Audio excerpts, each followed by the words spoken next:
What's up guys, and welcome back to my channel. My name is Eriny if you don't know that. In a Greek mythology, Dionysus, the god of wine, found out that his old schoolmaster and foster father, Silenus, was missing. Silenus had been drinking a lot of wine and wandered away drunk, to be found in King Midas's rose garden by some of his Frisian peasants. Silenus was passed out, so they carried him to King Midas, and the moment he saw him, he recognized him. King Midas entertained him and treated him with hospitality for 10 straight days. And on the 11th day, Midas brought back Silenus to Dionysus. And because Dionysus appreciated what Midas did for Silenus, he offered him a choice of whatever reward he wished for. And Midas wished for everything that he touched to turn into gold. And if you don't know that about Midas, Midas was a man that really loved his money. As soon as Midas got back home, he touched every rose in his rose garden. And they obviously turned into gold. But when he got hungry and tried to touch his food, it turned into gold. When he got thirsty and wanted to drink some water, he would touch the water and it would turn into gold. He couldn't eat or drink. And in one day when his daughter came to him upset about the rose garden, he, without thinking, reached to comfort her. And the moment that he touched her,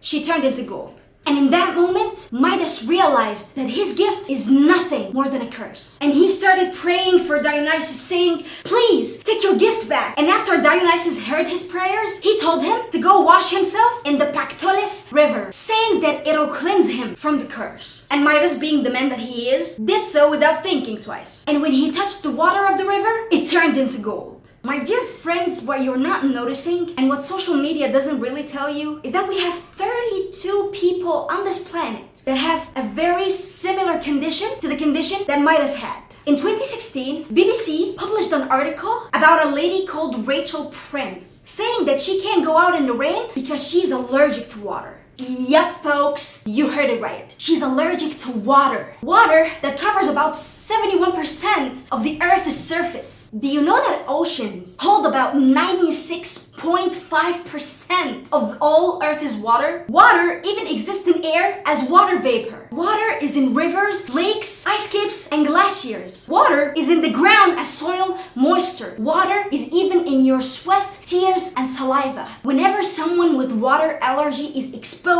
to water, their skin starts to secrete histamine. And if you don't know what histamine is an organic nitrogenous compound involved in local immune responses. It's also involved in the inflammatory response. And it has a central role as a mediator of itching. The rash of water allergy usually develops within minutes to hours of exposure. And it can last from 2 to 4 weeks. Even drinking water leads to some results. And I obviously can't describe to you the tragedy that would happen if the sky started to rain, or the self-humiliation that these people might feel if they wanted to cry on their own, and tears started to run down their cheeks. So even if they wanted to express their pain and the suffering from the situation that they're in, they can't even cry. They have literally no escape from this allergy. Water allergy is also called aquagenic urticaria. It's a very rare condition where patients are very sensitive and allergic from water, no matter what its temperature is and no matter how pure that water is. But don't worry, I know the question that's eating your mind right now. Doesn't the human body contain up to 60% water? How are people with water allergies still alive? It's okay, I know you got kind of lost. I'm gonna give you an example. If you have peanut allergy and you injected yourself with peanuts or peanut butter, then the symptoms of peanut allergy will start to appear and manifest on your body. I hope you don't actually inject yourself with peanut butter because you would obviously die, and just know that peanut butter and blood, they just don't mix. I'm just giving you an example, so don't kill yourself. But what's different about water allergy is that it stimulates from the external exposure of water. If you're allergic to water and you inject yourself with water, the symptoms of the water allergy is not gonna appear or manifest on your body.